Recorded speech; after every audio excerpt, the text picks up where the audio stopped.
Hey everyone, thanks for joining us today. I'm really excited to introduce our new manager, Mary Alice Keeter, to the team. As you know, following the previous director's departure, the Program Approval and Continuing Education Department was without a dedicated leader. Over the past year, I stepped up to lead the department, ensuring continuity, stability, and integrity as we continued to move the work forward. During that time, Deanna came on board, and the board of directors charged her with advancing several high-level strategic initiatives for the department. And as those initiatives took shape, it became clear that bringing in a seasoned professional with deep expertise would best support the board's long-term vision and goals. And that's where Mary Alice comes in. As announced, Mary Alice brings strong expertise in coach education and program development, along with proficiency in assessing program quality, aligning with professional standards, and navigating accreditation and compliance. Since joining us, she has jumped in quickly, listening carefully to the feedback I've been hearing over the past year from NBHWC's approved training programs and taking the time to understand both the day-to-day work and the broader strategic direction. I'm genuinely excited for the work ahead. I look forward to learning from Mary Alice's leadership and expertise, collaborating closely as a team, and continuing to grow and lead in a role that has allowed me to support each and every one of you. Mary Alice, go ahead. Thank you, Rachel. I really appreciate that. And I want to take a moment to acknowledge the work you've done over the past year. You've carried the day-to-day operational load for program approval and CE, and that has continually mattered for programs and for the national board as a whole. I'm so grateful for your knowledge, your steadiness, the care you bring to this work, and the way that you've brought me into the organization and hopefully up to speed so quickly. I really couldn't do this without you. So thank you so much. Absolutely. With that, I'll take a few minutes to introduce myself and share how I'm thinking about this role. This hour is really about connection and continuity, introducing ourselves and our roles, sharing where things stand, and opening the door for ongoing conversation. This isn't a policy update or decision making. Nothing's being decided today, so just sit back, relax, and we'll get to know each other a bit better. I've spent my education and career thus far moving between clinical practice, education, accreditation, and workforce development, often inside National Board for Health and Wellness Coaching approved training programs, which of course shapes how I approach this role. But what brought me to the field of coaching is much more personal, as I'm sure your work is for you, as well as that of the amazing coaches we train and every life that they touch. What got me first interested in working in healthcare long before I knew of something called coaching was really growing up in a very rural, isolated community with a sister who has a chronic disease, cystic fibrosis. Luckily, she's doing amazing now. But that wouldn't have been the case if we didn't have rural healthcare initiatives or if my parents hadn't stepped outside of their comfort zone and asked for more help and support. And that's something that really shapes my value set, shapes the way that I see this work, and fuels my passion for helping health coaches to reach more folks, to help increase health literacy, to help increase self-efficacy. So I stepped into this role after having developed an approved training program and having spent years working alongside programs. And one thing that's really clear to me is that our strong standards and having sustainable programs are not in tension with one another. They actually really depend upon one another. And so my goal is to help make our processes more clear, more predictable, and more aligned with how programs actually operate, and to overall be more supportive of what programs really need. Why this role exists, it would be really easy for us to say, well, Rachel is doing an amazing job, right? Why, can she just keep doing that? And the great news is she will, because Rachel is doing an amazing job and has supported program approval, CE, and so many other functions so well over the last year. Bringing me into this role has more to do with supporting that quality so we can move forward more strategically, more efficiently. So my role is, of course, supporting quality programs and successful students.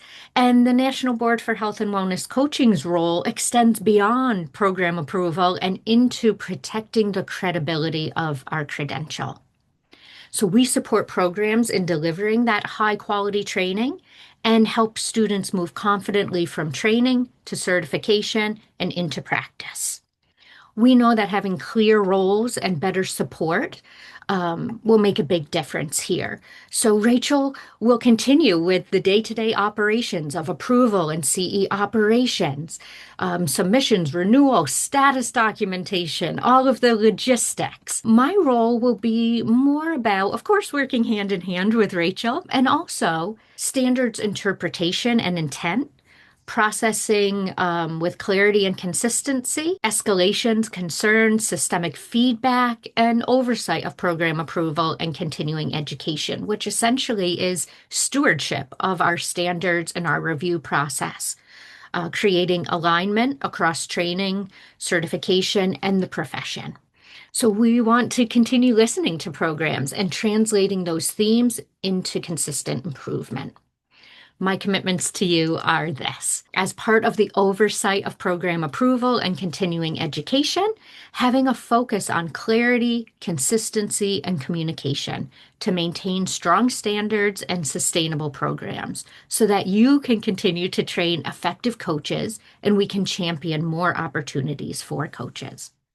We accomplish that through clear and consistent communication and expectations, predictable processes and communication of those processes, and respect for the academic and operational reality that you all face, as well as thoughtful consideration of program feedback.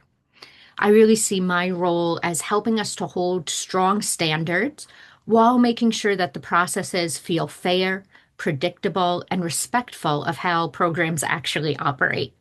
We can hold each other to high standards while enjoying the freedom to meet those standards in flexible ways, which allows each approved training program to guide students through training and certification in their own ways. We can define best practices across training programs that will continue to advance training while not creating cookie cutter programming. We want our coaches to find programs that really resonate with them and their values. And we want those programs to be able to consistently meet national board standards while producing coaches that have their own strengths and styles on display to better support their clients. So I want to be clear here that collaboration is not just welcome as we move forward, it's of the utmost value. Many of the best improvements that we've already been made over time have come from program feedback. So keep it up. We need you, and we appreciate you. And no, that doesn't always mean that ideas turn into immediate change, but it does mean that your ideas will be heard, tracked, and considered as we move forward. Many of you have already shared concerns, ideas, opportunities, especially over the last year. And we consider feedback a gift. So thank you for your willingness to be the voice of coaching and our community's needs. Over my first month with the National Board, Rachel and the team have looped me in, brought me up to speed, not only on our current processes, but also some of the known pain points and the wealth of possibilities that are before us. I want you to know that what you have shared and raised to our attention has been captured. It's not been lost in the change process. As I step into this role, I'll be taking that work forward, looking at it holistically and prioritizing where it makes the most sense for us to champion a way forward.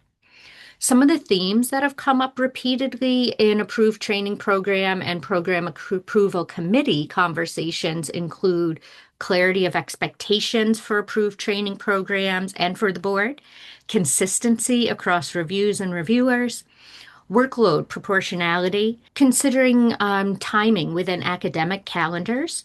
And these and many more areas are things that I'm keeping front of mind as we move forward. And we already have some processes in the works that will allow us to communicate more clearly and strategically while lightening the administrative burden on our approved training programs.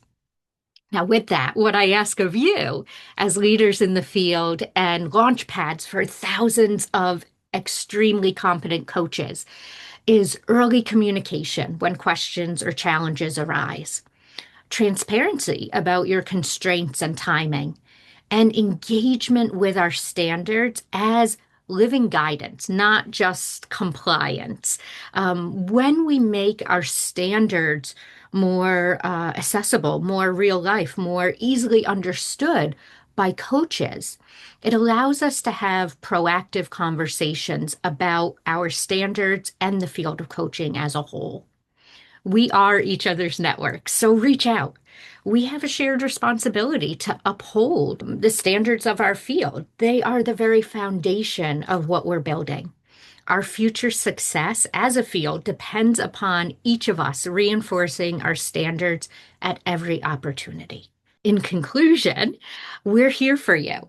So at any point, if you're not sure who to reach out to, is it Rachel? Is it Mary? Who did I used to reach out to? What should I be doing? Reach out. That's what we're here for. Accreditation at nbhwc.org is always a great place to reach out to, whether it's for formal submissions, official documentation. It's also our shared inbox, so we can triage any messages out from there. Rachel will still be running our day-to-day operations, tracking submissions and statuses and logistics, and I'll be working with standards interpretation, addressing any concerns, feedback, and escalation items. But again, when in doubt, reach out. Accreditation at nbhwc.org is your best bet.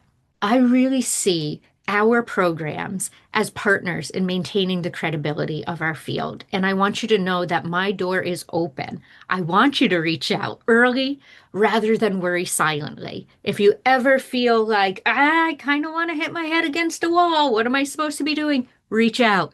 There are no silly questions, and we're here to help. My goal is that you feel supported, not bounced around. If something isn't working, I want to hear about that too. So today is just a starting point, not a one-off.